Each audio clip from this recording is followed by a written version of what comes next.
Le débat lancé cet été en France sur le burkini rencontre peu d'écho en Afrique du Nord. Dans cette région, ce costume de bain islamique a trouvé sa place sur des plages où les tenues sont de plus en plus pudiques. Le phénomène de burkini existe sur les plages de Rabat et il est possible de trouver des baigneuses vêtues de ce voile. Je suis, pour ma part, pour le burkini parce que c'est un vêtement respectable qui permet à la femme de nager tranquillement sans qu'on voie son corps. Ceci signifie qu'elle peut nager au milieu des gens sans problème. Le burkini adapté aux jeunes filles et femmes âgées pour cacher leur nudité et parties sensibles est source de tensions islamiques au Maroc. Cependant, d'autres restent optimistes pour une propagation de ce phénomène. Les femmes marocaines ont commencé à porter le burkini, mais ce phénomène avance lentement. Je pense que le burkini va trouver sa place ici un jour. Les femmes ont recours au burkini pour paraître plus responsables et éviter les regards malveillants. Certaines y ont recours par obligation, soit à cause de leur grossesse, soit pour cacher le surplus de poids. Néanmoins, pour d'autres, l'avènement du burkini est un abus de pouvoir qui viole la liberté individuelle.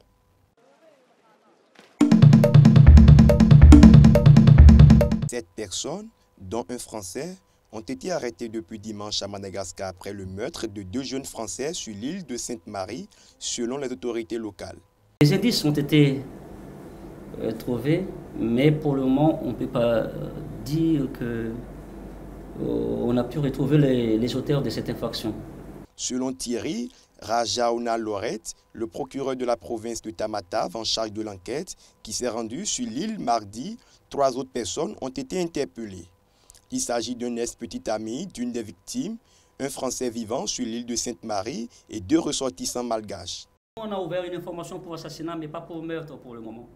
Parce que vu l'état des blessures, donc on a ouvert une information pour assassinat. En 2012, un couple français avait été retrouvé mort sur une plage à Tuelar, ville côtière du sud-ouest de Madagascar. 2 malgaches avaient été condamnés en octobre 2015 aux travaux forcés à perpétuité pour l'assassinat de ce couple de restaurateurs dont les corps avaient été retrouvés affreusement mutilés.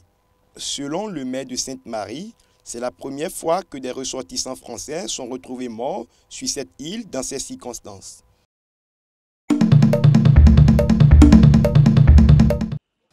Un mort et 30 blessés.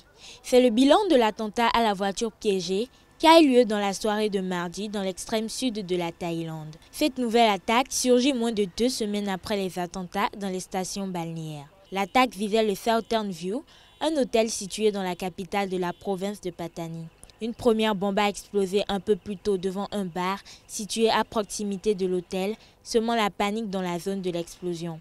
La seconde explosion, quant à elle, a visé environ 40 minutes plus tard l'entrée de l'hôtel. La personne tuée, une civile de 34 ans, se trouvait à proximité de l'hôtel qui a été sévèrement endommagé par les déflagrations. La police thaïlandaise a évoqué cette semaine la piste des rebelles présents dans le sud du pays. Les enquêtes se poursuivent afin de mettre fin aux menaces terroristes qui pèsent sur la Thaïlande.